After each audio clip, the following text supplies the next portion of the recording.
All right, so our next speaker is an international traveler.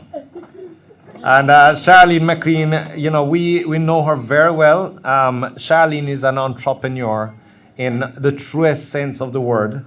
And she's the owner of DanRej Fashions and Accessories.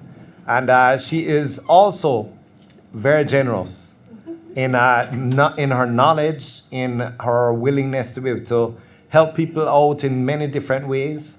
And Sharlene even offered the church members that if you have a job interview, she will make sure she dress you up and get you ready for the job interview. And, she is always trying to think of ways to be able to help out. And I'm not going to say much more because I think she may cover some things that I don't want to take from her presentation. But I'm thankful for Sharlene to be here. She's always giving advice to me as well. And I'm grateful to her to be here to be able to share her insights as well.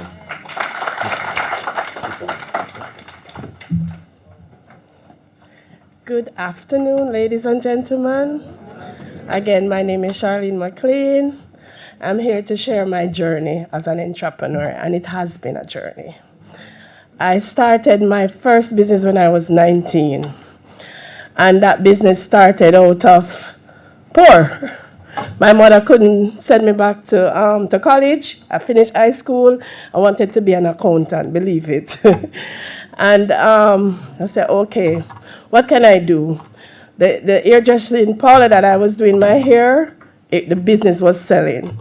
So, of course, my mother taught me about partner. So I always throw my partner from my lunch money. So I save. It's not what you earn, it's what you save. So I could buy it. I didn't know anything about hair. So I went out, there was 2 ladies working there, so they started working for me. Little girl, big women. I tell them, don't tell anybody it's my business. Because for me, sometimes I like to be silent.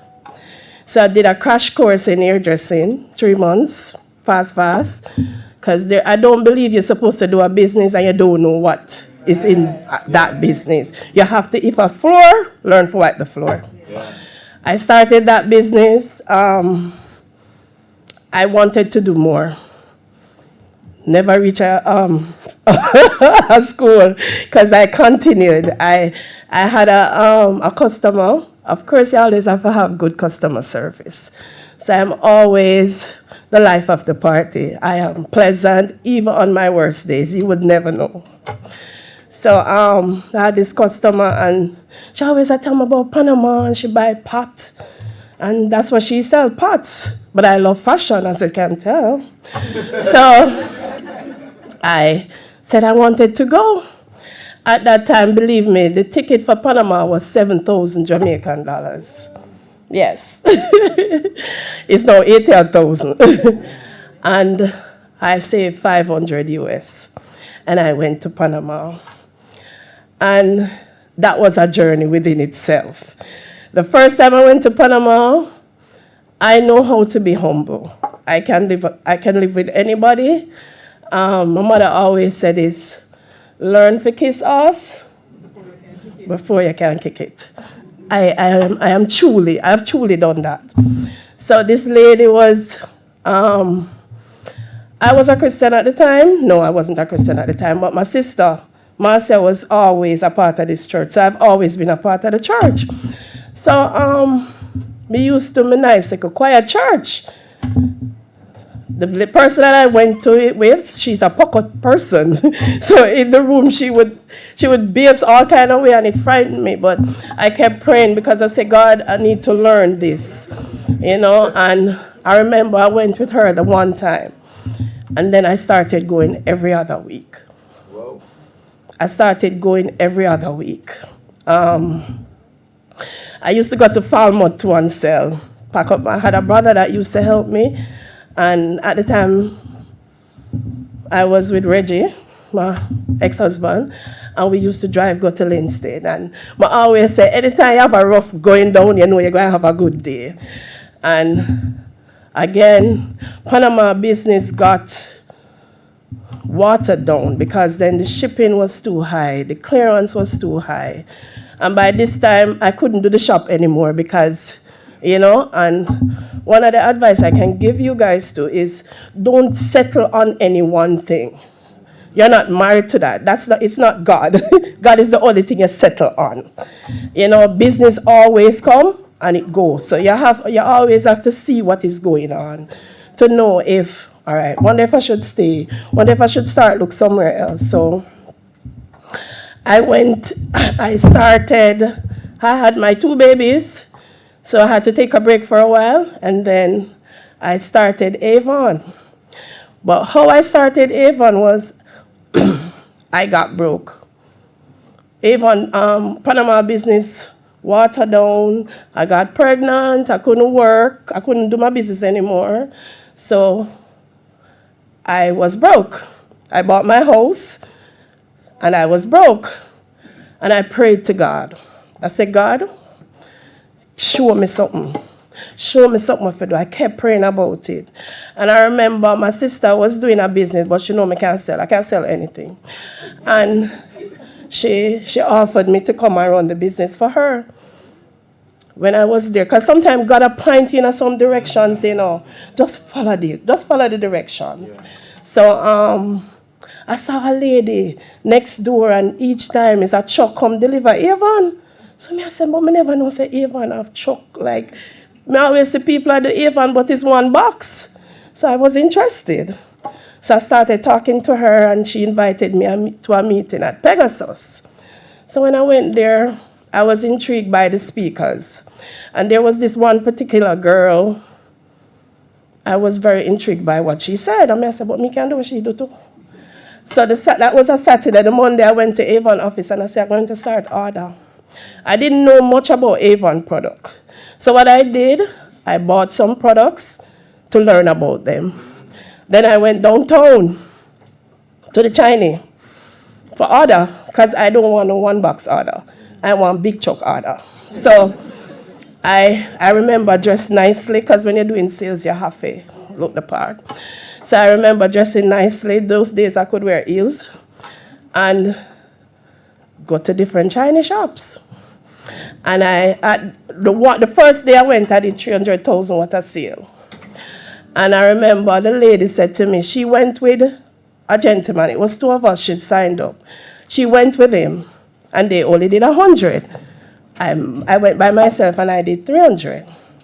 So that's where I started my Avon business. And I became a senior executive unit leader, and I sold over 140,000 in less than a year.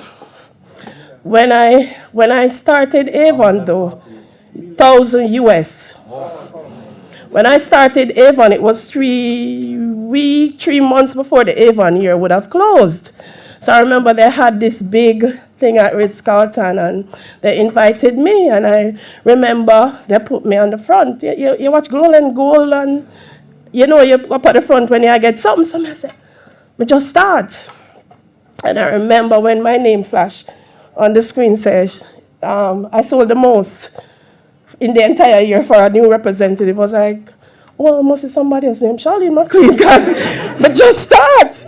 And it was me. And that year, the year after, I made sure that everybody that was on my team made a lot of money, because I'm a team person. And Avon was coming to a close in the sense of the US, because Avon is an American company, even though they source everything from China. I'm going to get to China. And so the competitiveness to sell wholesale is dying. So I said, all right, 2 friends that we normally do Avon together, we had a meeting at Pegasus, and we said, we have to go do something else. What we are going to do? And one of them said, I could go to China. I said, China? So we said, all right, we'll start the research, because that is who we are. Anything we're going to do, we do the research. So we do the research. I call my travel agent.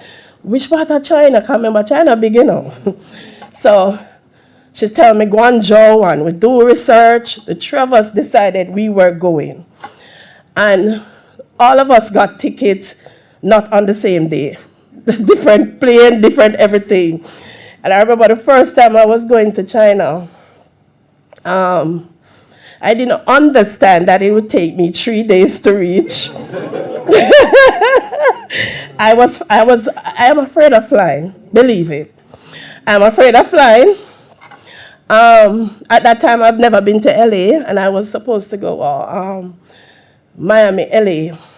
I went to LA, this big airport. Everybody knows Jamaica airport.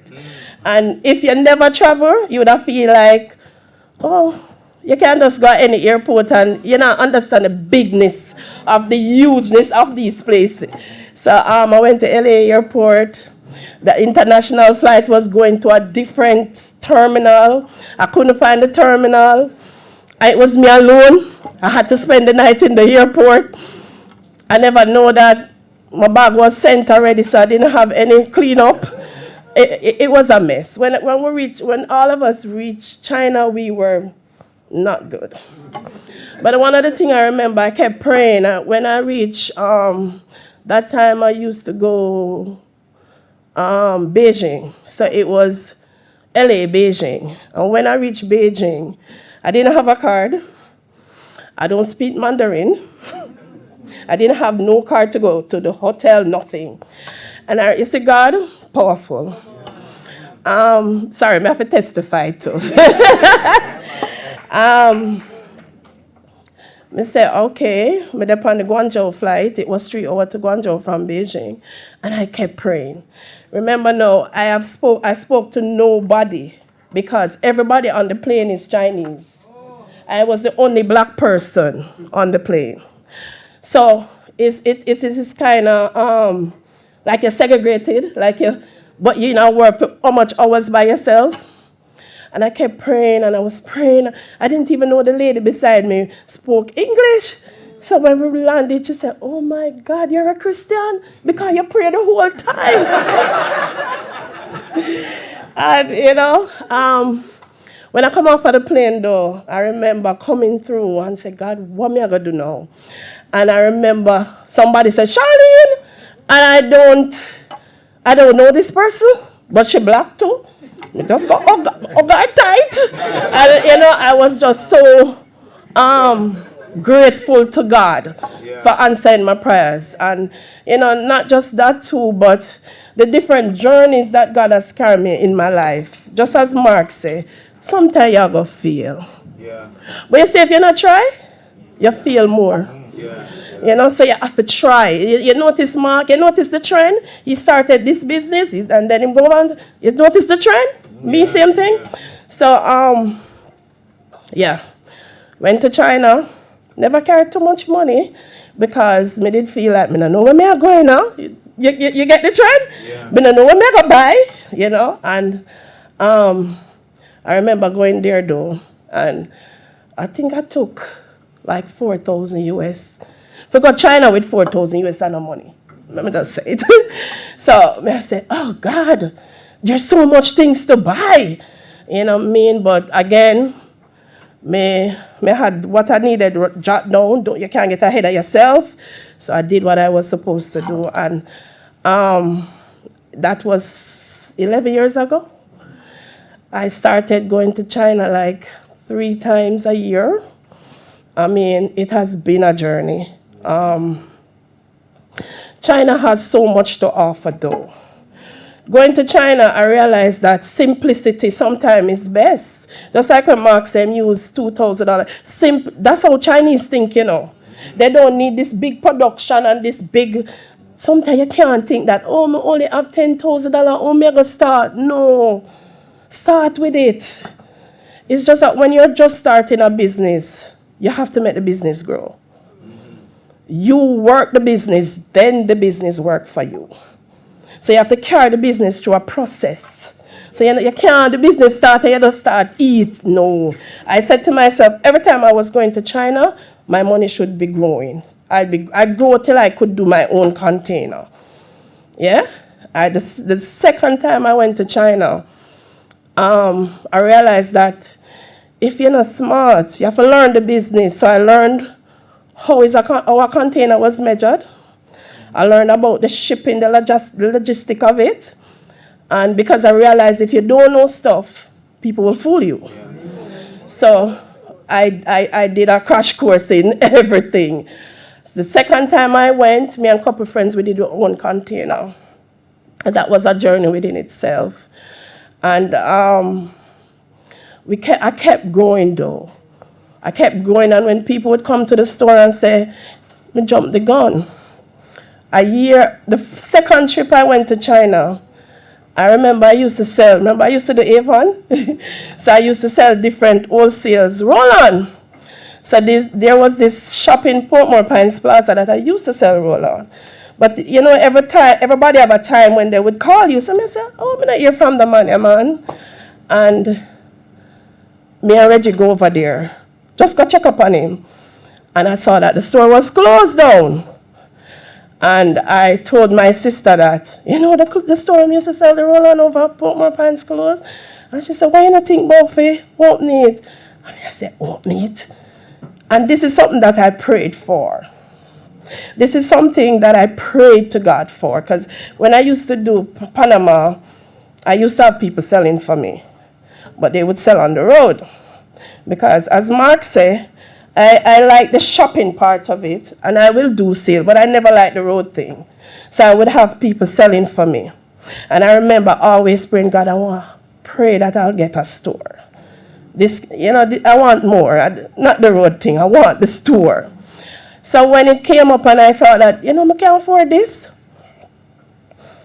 Just come from China, it was my first trip. Yeah, it was my first trip. God is amazing. To God be the glory. I remember I used to sell jewelry a lot.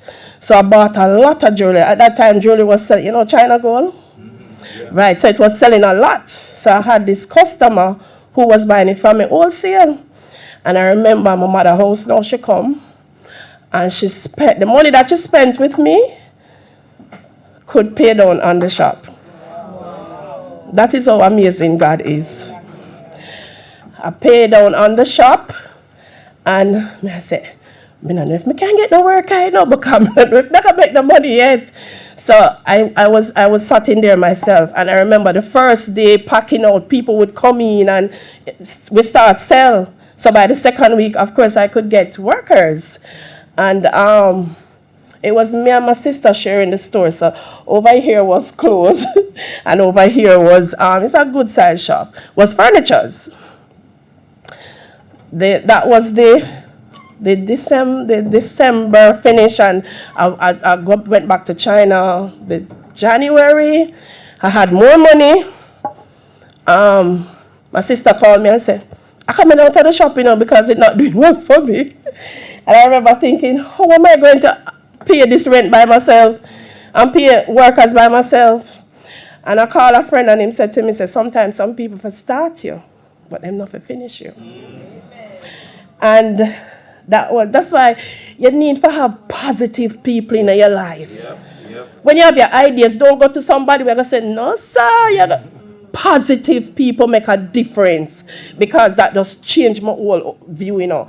I call Reggie and I say, here, buy some pillow, because there's a space in the shop where our stuff them used to there. So if it move, it will look away. I tell her, I say, sell me the furniture, then we're in there.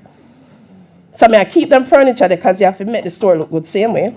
And I tell him, buy some pillow and fix up right there so with the pillow then, so the store look good same way. But I remember when I came back and got my goods, I used to put on my rent money like every week from the sale. I put on part for the rent. I never had to do that again. I could have known say one Saturday I'm going to sell my rent. You know, and I remember I put handbags there and purse, and it said like, wow. There was a girl that I used to get Zara bag from, and some of the China them full out themselves. And that's again, kiss ass sometime. I remember I was buying the bags them from her, and I know the bags them are going to do well, and I said to her, I just asked her something on the receipt, and she got mad, and I said, no, sister, man, you pretty sister. Don't worry yourself, sister. You good sister. Sometimes you can't be too prideful. You have to make your, and those bags sell. You call them gold. Them sell.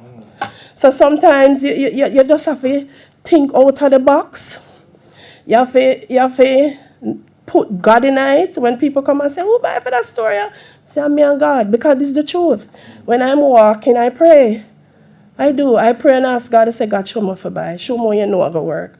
Anytime I buy something that somebody else tell me for buy, it don't work. I can tell you that it don't work.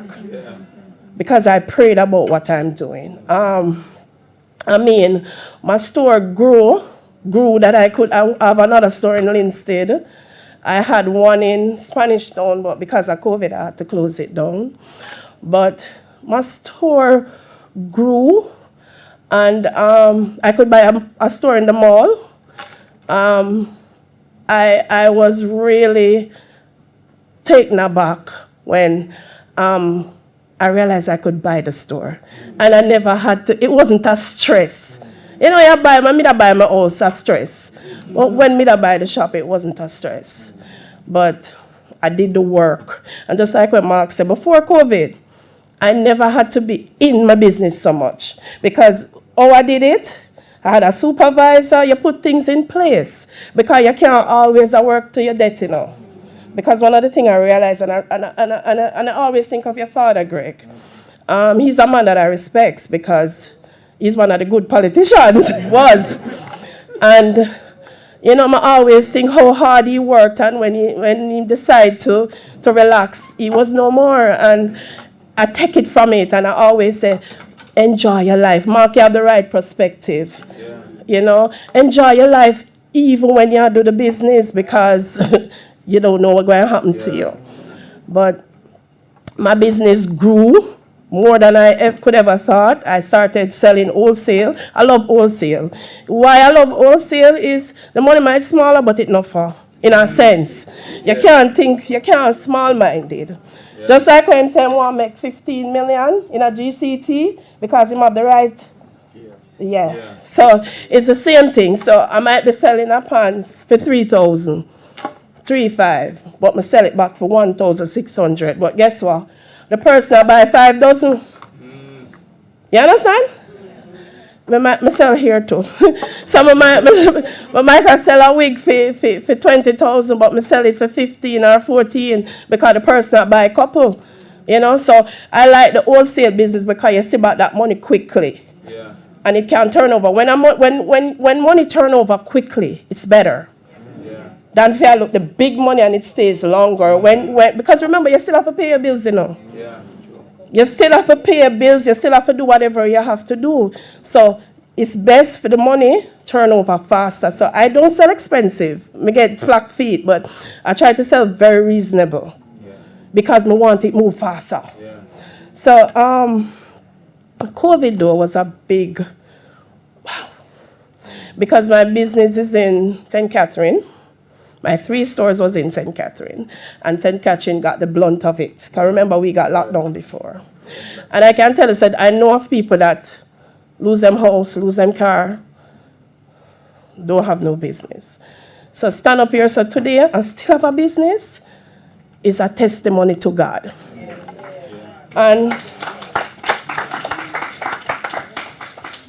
I am somebody who never gives up. I never give up. All when me dead, me don't give up.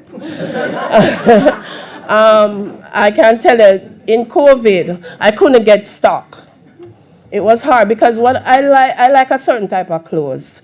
I like classic clothes. I'm very classic customer. People come to me not for dancehall clothes, but for function, dresses for this. Somebody knows me not sell what everybody have. If you notice, when you see me in my clothes, you might never see nobody else in it. I like that type of thing. I don't like uniform. So I couldn't get it. So that made my business suffered. And I remember praying to God again. I fasted and I prayed for 3 months. At the end of what, 23? No, 2002. Yeah. 22, yeah. And I prayed and said, God, make when China open, I can't find the money to go back. You know, and one of the things that I always do, though, one of my principles is never spend your principle. Mm-hmm. Never. If me were hungry and don't spend my principle. Because if I spend it, I go always hungry. So better me take the liquor hungry now than I don't spend my principal. That's just a rule. And when sales is done, every week, I have to see how I can buy back some US. Because in China, US, and when you go, them change it to RMB. They call it yen. So I decided that I pray to God, I fast God, I want China open, I can go because this will take me back, you know. And 2023, March, China open. Say, yeah. Me and Regina, two we are doing it, because my daughter, Regina, we are best friends. So the two we was fasting and praying and worshiping every day, and yeah. So somebody offered to buy me ticket. Almost 400,000 now, you know. Yeah. And I say, yeah, man. Another friend called me and say, Sharlene, how your money stay? Million 10,000 US, you know. I said, no, man, I've got to answer my prayer, man.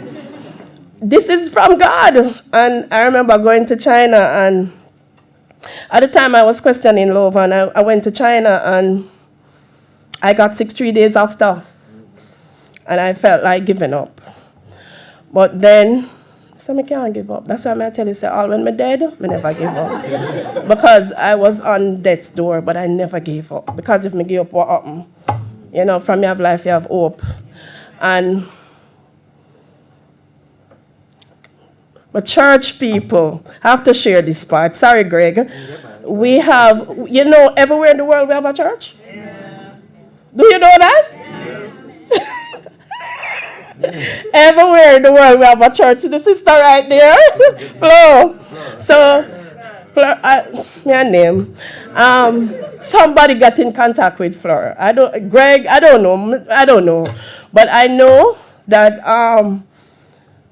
one of the good things about my church, I mean, I left it, is that I didn't remember Chinese people them. I don't know if no more black people in the church floor. But remember Chinese people them, all of them.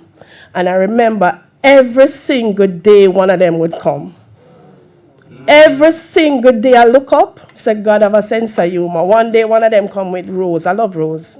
And I saw her and I look up and I said, God, you have a sense of humor.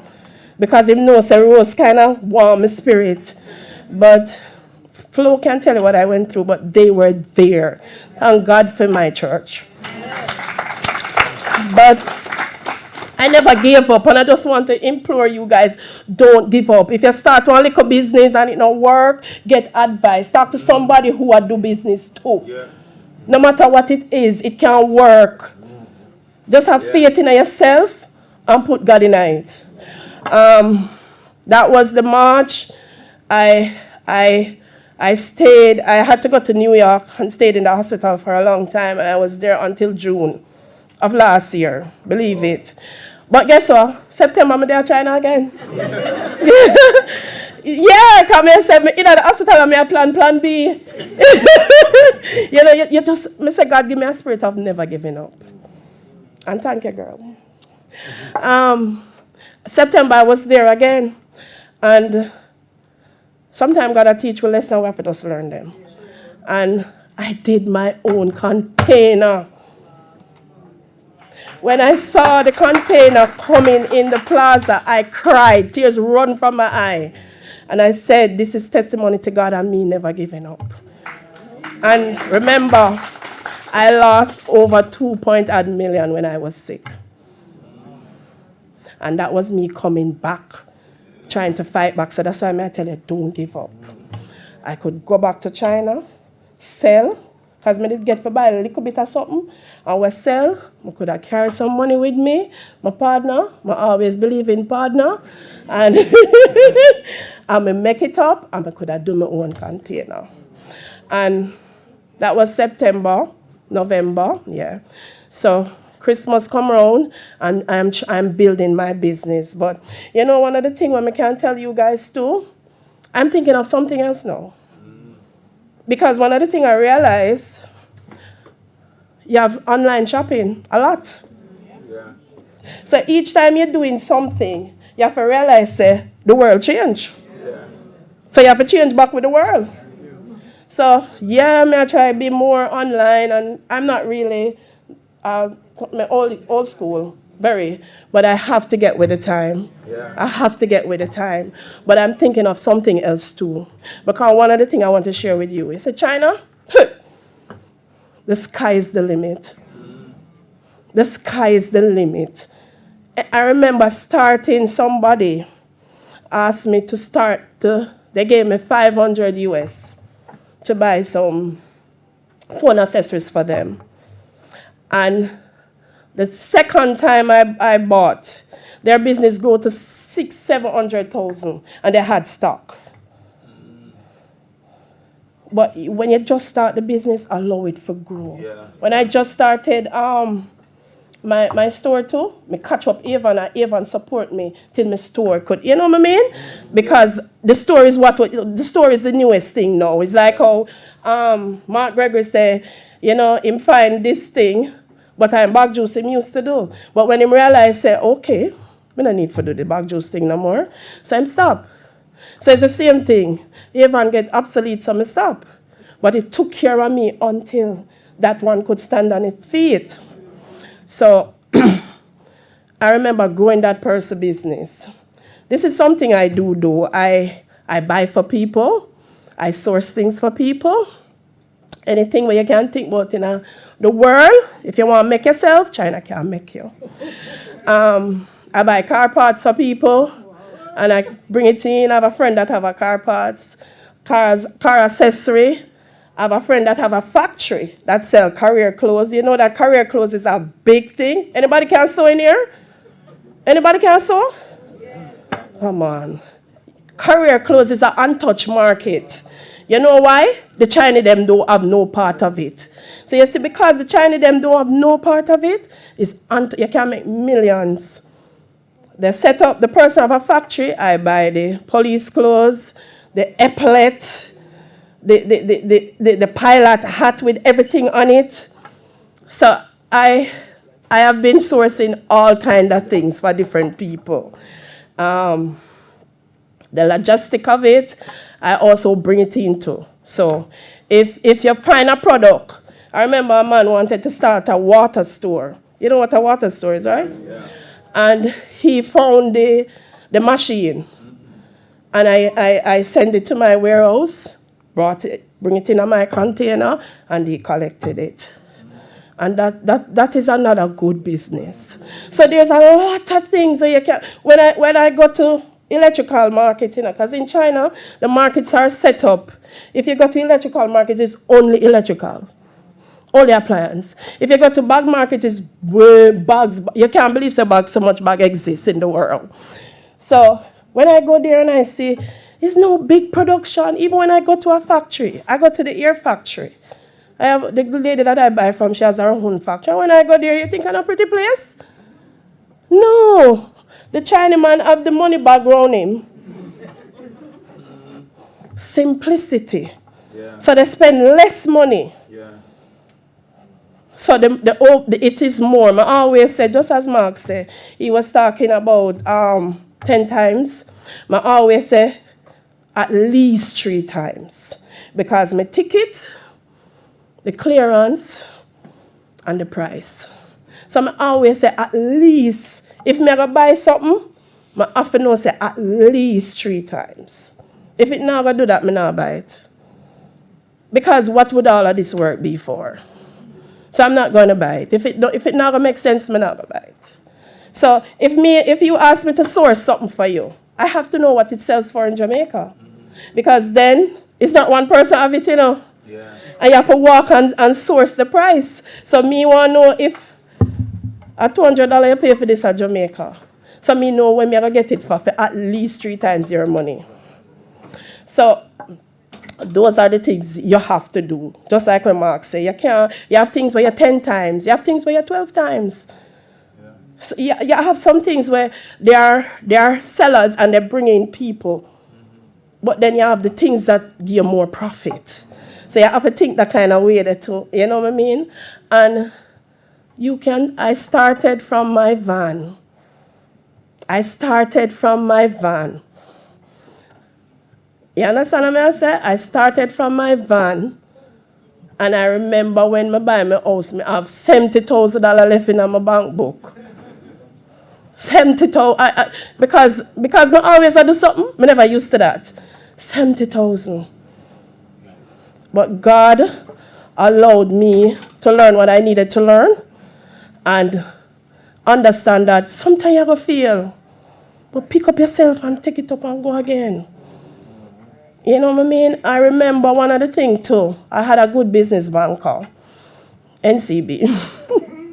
Yes, NCB is a good bank in the sense, what I'm telling you about NCB, is a good bank for small business people. Scotiabank is not for small business people.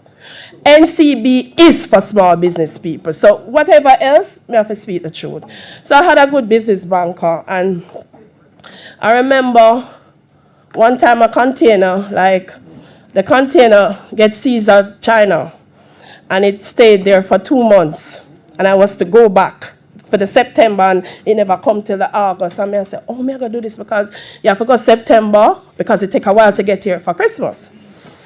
And somebody lent me 500,000, and they said must give them 50,000 on it. And I told my banker, and she said, that's crazy.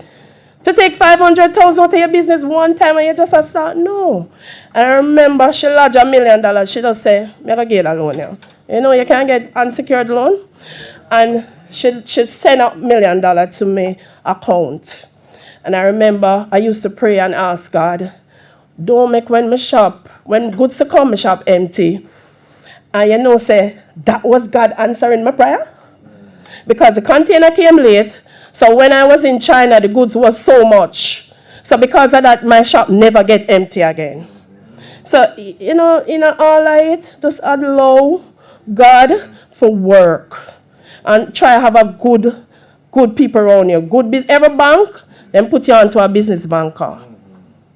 Talk to them. Them have good information to give you. When I was buying my store, she helped me. We were supposed to buy another store, but COVID came. But I don't give up because I still going to buy that store. So I just want to encourage you guys and believe in yourself. And again, you can always talk to me. You know, you can always talk. And you can get my number if you want. So I can source. I can carry in whatever you need. Anything where you can think of, it's possible. All right? Thank you.